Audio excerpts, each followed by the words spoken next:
अस्सलाम वालेकुम नाज़रीन कराम, आप देख रहे हैं द टाइप राइटर और मैं हूं जावेद खान। इस बार जिस तरीके से एक डेटा निकल के सामने आया है, सबसे पहले आज बहुत अजीम दिन है और इस अजीम दिन पर जो है आप दुआएं करें। जितने भी लोग हैं उनके लिए, जो इस दुनिया में नहीं रहे, उनके लिए मगफिरत की दुआएं करें और अपनी सेहत के लिए दुआएं करें और इबादत ज़रूर करें। अब मुद्दे पे चलते हैं। आपको बता दूं कि आज के रोज़ एक डेटा निकल के सामने आया जो कहीं ना कहीं आपके रोंगटे खड़े कर देगा।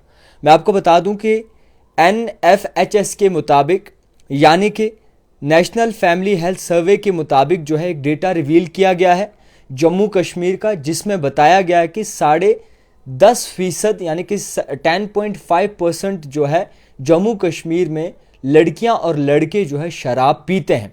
यानी कि 10.5% जम्मू कश्मीर में लड़के और लड़कियां जो हैं शराब पीते हैं और ये तादाद जो है अब बढ़ती जा रही है।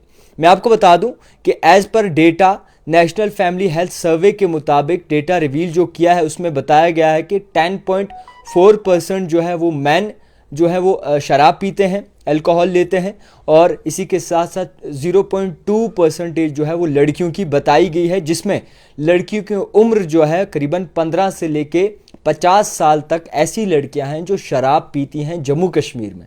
मैं आपको बता दूं कि जिस तरीके से डेटा निकल के सामने आया, अल्लाह माफ़ी दे कि ये चीज़ें बढ़ रही हैं, और इसी के साथ साथ ये भी बताया गया कि जिस तरीके से 3 ऐसे MLAs हैं, 2 ऐसे MLAs हैं जिन्होंने इसको लेकर एक प्राइवेट मेंबर बिल भी सबमिट की है असेंबली में कि शराब पे मुकम्मल तौर पर बैन होना चाहिए। और शराब जिस तरीके से बढ़ रही है उसको लेकर जम्मू कश्मीर में एक बहुत बड़ी परेशानी निकल के सामने आ रही है।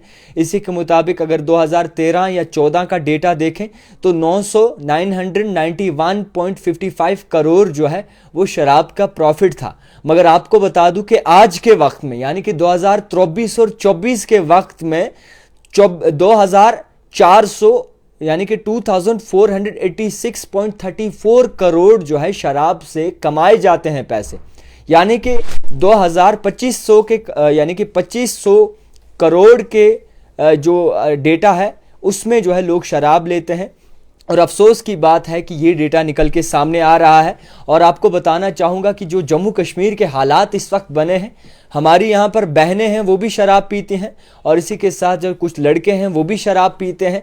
और जो डेटा के मुताबिक अगर देखें तो 2486.34 करोड़ जो है वो 2023 से लेकर 24 तक जो है वो डेटा निकल के सामने आए, फिगर्स निकल के सामने आए कि इतने पैसों की जो है लोग शराब खरीदते हैं, इतना रेवेन्यू जो है वो शराब से जनरेट होता है।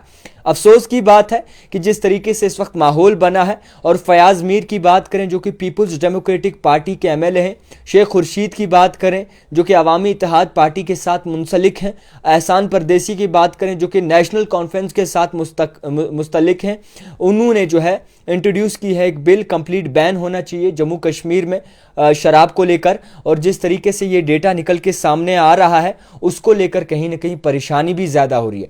आज के वक्त में कहीं ना कहीं हालात इतने ख़राब हो गए हैं कि लड़कियां सरेआम शराब पीती हैं, लड़कियां यहां तक कि सिगरेट भी शरेआम पीती है। श्रीनगर में कुछ ऐसी जगहें हैं जहां पर लड़कियां खुलेआम सिगरेट पीती हैं, और अफसोस की बात है कि कोई भी उन पर शिकंजा कसने वाला नहीं है। खैर, मैं ये नहीं कहूँगा कि वो क्या सोच कर पीते हैं या फिर क्या सोच कर करते हैं। मैं ये भी नहीं कहूँगा कि लड़कियां नहीं पीना चाहिए, लड़कियों को लड़के पीने चाहिए।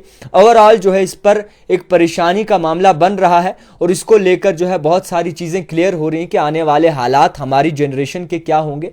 जबकि शराब का रेवेन्यू 2400 करोड़ है, यानी कि शराब का रेवेन्यू जो है 2400 करोड़ है। तो आप खुद सोचिए कि जम्मू कश्मीर में कैसे हालात बन चुके हैं। फिलहाल के तौर पर यह परसेंटेज 10.5% बताई जा रही है, जिसमें लड़कियों का बताया जा रहा है कि 15 साल से लेकर 50 साल की ऐसी लड़कियां हैं, 50 साल तक, जो कि शराब पीती हैं। और अफसोस की बात यह है कि उनको कोई भी रोकता नहीं है, और कहीं ना कहीं ये चीज़ें आप सरेआम हो चुकी हैं। तो आज बड़ा अजीम दिन है, इस दिन पे माफ़ी भी मांगनी चाहिए, इबादत भी करनी चाहिए, और जिस तरीके से दुआएं मांगे, और कहीं ना कहीं कश्मीर के लिए ज़्यादातर दुआएं मांगे, क्योंकि ये डेटा जो है कहीं ना कहीं रोंगटे खड़े कर देता है। तो फिलहाल अल्लाह आप सबको ईमान दे अल्लाह आप सबकी सेहत सलामत रखे। जितने इस दुनिया में हैं अल्लाह उन्हें भी सेहत दे, और जो इस दुनिया में नहीं रहे अल्लाह उनके लिए मगफिरत अता करे। तो फ़िलहाल जितने भी नाज़रीन इस वक्त हमें देख रहे हैं, आज एक अजीम दिन है, और इस अजीम दिन के लिए तमाम जितने भी लोग हैं उनसे दुआएं हैं कि उनसे गुजारिश है, माफ़ कीजिएगा, कि हमारे लिए दुआएं करें, और कहीं ना कहीं हमें भी ऐसा जज्बा दे ताकि हम हमेशा सही और सच्ची खबर आप तक पहुंचाएं।